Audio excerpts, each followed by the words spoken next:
কিন্তু মাটন আনতে, মাটনের দাম কিন্তু 800 টাকা মতো কেজি, প্রায় মাটনই প্রায় আনবো ভেবেছিলাম, মাটন কিনবো ভেবেছিলাম, কিন্তু হঠাৎ করে দেখি হচ্ছে শঙ্কর মাছ। এই পিসগুলো সব কটা কিন্তু মাংসের মতো পিস রয়েছে, এগুলো হলুদ নুন তেল মাখানো রয়েছে, আর কড়াইতে কিন্তু গরম তেল হচ্ছে, সর্ষের তেল, এর মধ্যে কিন্তু এখন দিয়ে আজকে বানাবো কিন্তু শঙ্কর মাছ। শঙ্কর মাছ আবার মাংস দিয়ে না করে গরম গরম প্রায় হাফ ফ্রাই হয়ে গেছে। শঙ্কর মাছগুলো কত সুন্দর দেখো মাছগুলো, যে এই মাছ কিন্তু আজকে নিয়েছে 400 টাকা কেজি, এই 500 গ্রাম মতো এনেছি। এখন তো এতগুলো পিস রয়েছে টোটাল। আমি কিন্তু আজকে পুরো খাসির মাংসের মতো করে বানাবো, আর তোমাদেরকে দেখাবো কীভাবে কী বানাচ্ছি। প্রায় কমপ্লিট, মানে এখানে টোটাল 11 পিস মাছ বেরিয়েছে। দেখো মাছগুলো কিন্তু ভালো করে ফ্রাই করে নিয়েছি, একদম কিন্তু মাটনের মতো দেখতে লাগছে। আলুগুলো কিন্তু মাছ ভাজার মতো আলু কেটে নিয়েছি, একটা আলুই রয়েছে, এটাকে অনেক কটা টুকরো করেছি, আর ভালো মানে হাফ ফ্রাই করেছি। এটা ঝোল বানাবো, এটা মাংসের মতো করে বানাবো। এই যে গরম, এর মধ্যে দিয়ে দেবো কিন্তু সাদা জিরে ফোড়ন, সাদা জিরে ফোড়ন দিয়ে এর মধ্যে দিয়ে দেবো একটু পেঁয়াজ।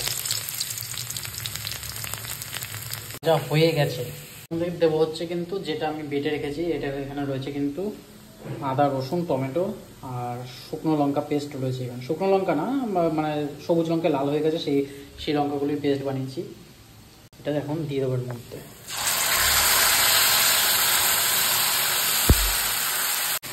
যেহেতু এর মধ্যে টমেটো দিয়েছি না, এর মধ্যে একটু যদি নুন দিয়ে দিই না, তাহলে টমেটো তাড়াতাড়ি গলে যাবে, আর মশলাটাও খুব সুন্দরভাবে তৈরি হবে। অল্প করে নুন দিয়ে দিলাম, নুনটা একটু কারণ মশলা কিন্তু খুব ভালোভাবে কষবে।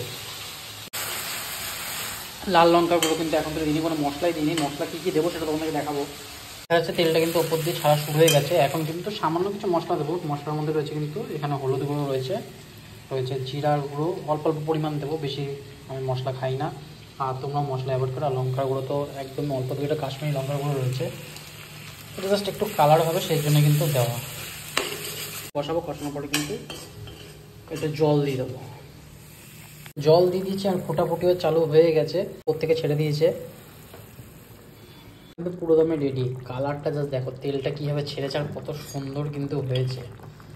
আলুগুলো আশা করি গলে গেছে, আরেকটু হবে আলুগুলো আরেকটু হলে হয়ে যাবে। আর যেটা বলেছিলাম শেষে যেটা দিতে হবে, যেটা না দিলে কিন্তু অসম্পূর্ণ মাছ, সেটা হচ্ছে ধনে পাতা।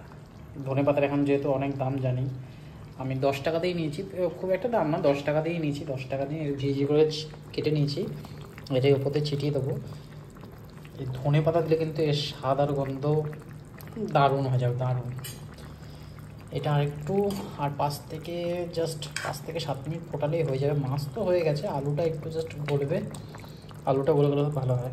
আলু যদি ইউজ করা হয় না, চন্দ্রমুখী আলু হলে কিন্তু ফটাফট হয়ে যায়। এটা যেহেতু জ্যোতি আলুতে একটু